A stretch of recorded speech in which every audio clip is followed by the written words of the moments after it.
How does a man transform from the world's most feared corporate predator into a secular saint, a global savior?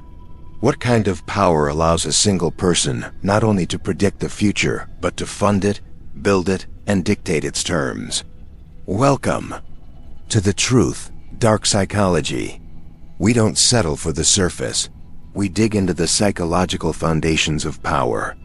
If you seek to understand the invisible tactics that shape our world, subscribe and like this video, because the truth is a game of perception. Today, we will decode the mind of a tech titan who has mastered the oldest art of all, narrative control. The metamorphosis of Bill Gates is perhaps one of the most successful public relations feats in modern history, a masterclass in the manipulation of perception. In the 90s, he was the face of corporate tyranny, a ruthless genius whose monopolistic practices with Microsoft led him to be condemned by public opinion and the courts. He was seen as a predator, not a prophet. The transition to global philanthropist was not a simple act of generosity. It was a strategic reinvention, a shift of the battlefield from software to the soul of society, where power is more subtle, yet far more comprehensive. This image change was calculated to neutralize negative narratives and build a new kind of legacy. By channeling his immense fortune into philanthropy, Gates not only bought goodwill, he bought a new identity. He went from a man who accumulated wealth to a man who distributed it, and this simple change in framing fundamentally altered how the world saw him. Psychologically, it is difficult to criticize someone who is, ostensibly, saving millions of lives. He built a moral fortress around himself, making any attack on his agenda an attack on human progress itself. This architecture of perception relies on grand, symbolic gestures. By focusing on massive global problems like malaria, polio, and education, he positioned himself as a problem solver on a scale that governments seemed unable to match. This creates an aura of almost superhuman competence and benevolence. The narrative he projects is that of an impatient optimist, a man driven purely by logic and data to do good. This carefully curated image obscures the ruthless businessman who still exists, one who approaches philanthropy with the same market domination mindset he used to build Microsoft. The control over his own story is absolute. Interviews in public. Appearances are meticulously managed, always reinforcing the image of the gentle, slightly nerdy sage focused on solving the world's problems. He is rarely confronted with his predatory past, as the current narrative is far more powerful and seductive. This ability to effectively erase or downplay unfavorable chapters of his life is a demonstration of extreme narrative power. He is not just shaping the future, he is actively rewriting his past in the collective consciousness. Therefore, the transformation of Bill Gates is not just a story of redemption, but a strategy of power. He understood that in the digital age, whoever controls perception controls reality. By trading the crown of a software king for the halo of a global savior, he did not abdicate power, but transmuted it into a much more durable and unassailable form: moral authority.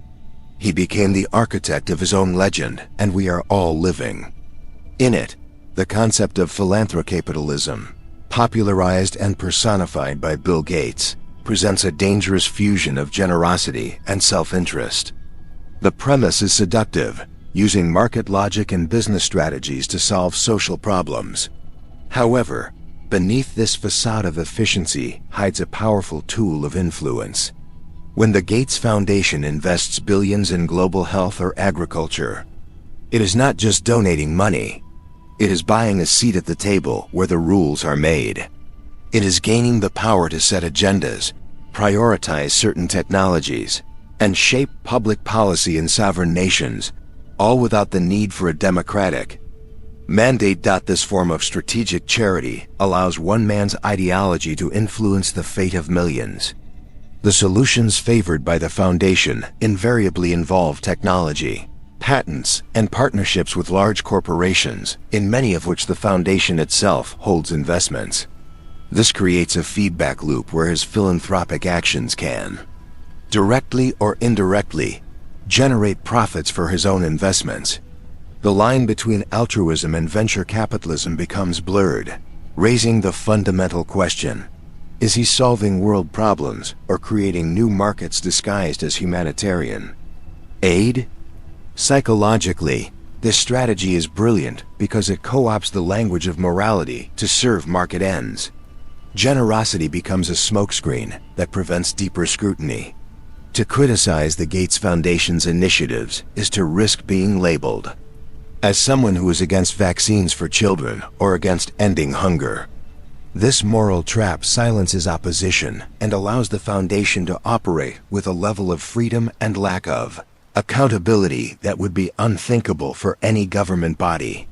It is a form of power that answers to no one but itself. Furthermore, philanthrocapitalism creates a relationship of dependency. Countries and organizations that receive the foundation's vast resources may become reluctant to explore or support alternative solutions that do not align with Gates' vision. He becomes the standard, the orthodoxy. The diversity of approaches to complex problems like agriculture in Africa, for example, can be suffocated in favor of a model of monoculture and GMOs that benefits large Western agribusiness companies, to the detriment of local and sustainable farming practices. At its core, philanthrocapitalism is the ultimate expression of the savior complex, but with a corporate twist. It presupposes that billionaires and their market methods are inherently more capable of solving the world's problems than the affected communities themselves or their elected governments. It is a philosophy that, under the cloak of benevolence, reinforces existing power structures and exports a specific worldview, turning charity into the final frontier of ideological colonization. One of the darkest pillars of Bill Gates' narrative control lies in his financial influence over the very arbiters of truth, science, and the media. Through multi-billion-dollar grants, the Gates Foundation has become one of the largest, if not the largest, funders of global health research, as well as journalism outlets around the world. This power of the purse, while appearing benevolent, creates an information ecosystem where narratives aligned with the Foundation's interests are systematically amplified, while dissenting voices are subtly marginalized. In the field of science, targeted funding can shape the very direction of research.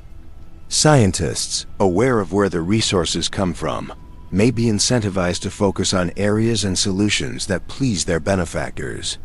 This does not necessarily mean scientific fraud, but a systemic bias. Research into low-tech, open-source, or non-patentable solutions may be neglected in favor of cutting-edge technological approaches that align with Gates' investment portfolio and worldview. Science ceases to be a field of pure discovery and becomes an instrument to validate a pre-existing agenda. Similarly, the influence on the media is profound and insidious. The Gates Foundation directly funds journalism programs, reporter training, and news coverage projects at prestigious organizations like the BBC, The Guardian, and many others. Although the grants come with the promise of editorial independence, the psychological reality is more complex. An organization that depends on Gates funding to cover global health is unlikely to produce a hard-hitting, critical investigation into the practices of the Gates Foundation itself. It is a veiled conflict of interest. This strategy creates a powerful echo chamber. The media, funded by Gates, covers scientific studies, also funded by Gates, which promote solutions advocated by Gates. To the public, this looks like an overwhelming consensus of experts and independent journalists. In reality, it can be the sound of a single narrative being reflected by multiple sources, all ultimately linked to the same source of funding. It is a masterful way of manufacturing consent without resorting to explicit censorship, using financial power to cultivate a walled garden of acceptable ideas. This subtle control over knowledge and information is perhaps the most effective form of power in the 21st century. It's not about banning the truth, but about making it irrelevant by drowning it in a sea of favorable, well-funded information. Bill Gates doesn't need to silence his critics. He can simply fund a choir so loud that the dissenting voices become mere whispers in the wind, inaudible to the vast majority of the public. One of the most potent psychological tactics in Bill Gates' arsenal is the creation of a narrative of inevitability. He and his foundation do not present their solutions as one option among many. They present them as the only rational, data-driven way out of complex crises. Whether in vaccine development, the implementation of genetically modified seeds, or the promotion of educational technologies, the underlying message is clear. This is the future, and there is no alternative. This is a sophisticated form of manipulation that seeks to end the debate before it even begins. By framing his solutions as the inevitable result of science and logic, he positions himself as a neutral messenger of the truth, rather than an actor with a specific agenda. Any opposition or hesitation is, by default, framed as irrational, anti-science, or motivated by ignorance. This creates a dangerous false dichotomy. On one side is Gates' clear, technological, and progressive solution. On the other, chaos, disease, and regression. This psychological pressure intimidates critics and forces a reluctant acceptance from governments and populations. This technique exploits our cognitive tendency to defer to authority, especially when faced with overwhelming problems. When a billionaire expert, backed by a vast network of scientists and media he funds, declares that one path is the only path, most people do not feel qualified to disagree. It's a form of control that disguises itself as expert guidance, where conformity is presented not as submission, but as an act of intelligence and responsibility. The promotion of certain vaccine technologies during the COVID-19 pandemic is a perfect example. Discussion of alternative treatments, natural immunity, or less technological public health approaches was often marginalized and labeled as misinformation. The dominant narrative, heavily supported by the Gates Foundation, focused almost exclusively on patented pharmaceutical solutions as the only viable route to normality. This not only benefited pharmaceutical companies, but also solidified Gates' worldview, where complex human problems invariably have a high-tech, patentable solution. By building this aura of inevitability, Gates isn't just selling a solution. He's selling a theology, a faith in technology, in dataism, and in a form of linear progress defined by him and Silicon Valley. The dark lesson here is that tyranny doesn't need to come with boots and uniforms. It can come in the form of a PowerPoint slide, presented by a soft-spoken billionaire who convinces you that the future he has designed is not just the best future, but the only one possible. If this analysis is making you question the narratives presented to us, then our work here is just beginning. Like this video so that more people can find this discussion. Subscribe to The Truth Dark Psychology so you don't miss our future investigations. And crucially, leave your suggestion in the comments. What other figure of power do you want US to analyze? Your curiosity is our guide. Bill Gates' power is amplified by his participation and influence in elite circles, such as the World Economic Forum in Davos and other exclusive gatherings. These events function as what might be called the Good Club, a consortium of billionaires, politicians, and technocrats who gather to discuss and set global agendas. Psychologically, the function of these clubs is to create a powerful illusion of consensus. When the wealthiest and most influential people in the world agree on a course of action behind closed doors, that decision is subsequently presented to the public as a logical and universally accepted conclusion. This manufacturing of consensus is a social manipulation tactic on a massive scale. It utilizes the principle of social proof, where people tend to adopt the beliefs and behaviors of a group, especially a group perceived as having high status and authority. By seeing a chorus of global leaders endorsing the same solutions, often the very solutions proposed and funded by Gates, the average citizen is led to believe that this is the only valid perspective. Dissent becomes not just a minority opinion, but an act of going against the collective wisdom of the world's elite. These gatherings create an ideological echo chamber. Within these spaces, worldviews are reinforced, doubts are suppressed, and a unified script is developed.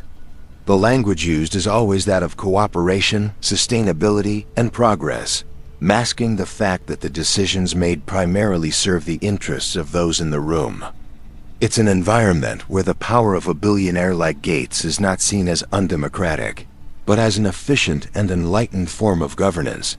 The result is a form of soft governance that operates above and beyond democratic institutions. Decisions that affect the lives of billions in areas like digital health, climate policy, and food security are increasingly shaped in these private forums, with little to no public input or oversight. The agenda is then implemented through public-private partnerships, where the power of the state is used to execute the vision of private capital. It is a silent merger of corporate and governmental power. The existence and influence of these clubs reveal an uncomfortable truth about power in the digital age.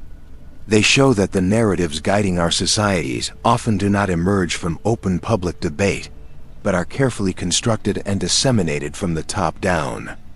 Bill Gates, as a central figure in this universe, is not just a philanthropist. He is one of the main architects of a global consensus that aims to shape the world in his image, convincing all of us that his interests are our own.